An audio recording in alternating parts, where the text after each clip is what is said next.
I've been in mentorship for over 15 years, and I've come to learn the fact that no two individuals who struggle with even the same issue struggle in the same way.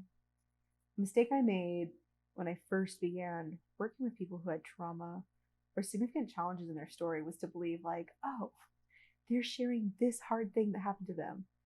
Well, I worked with a student who, like, 6 months ago had the same thing, so I know all the answers. No, I do not know all the answers.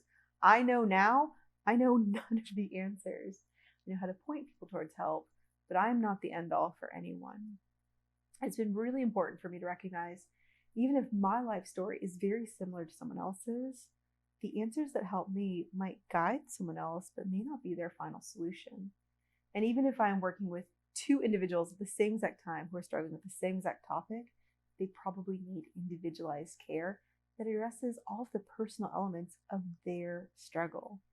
I think they deserve for us to be able to give them that uniqueness and not kind of check out with the same old answers, but really lean in, be fully present with them, listen, hear the difficult things, even though it's hard for us to hear it, like be with them in it.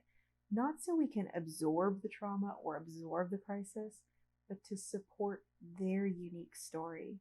Sure, we might point them to some of the same resources, but we honor the fullness of their story when we let it be their story, not just a repeat of someone else's.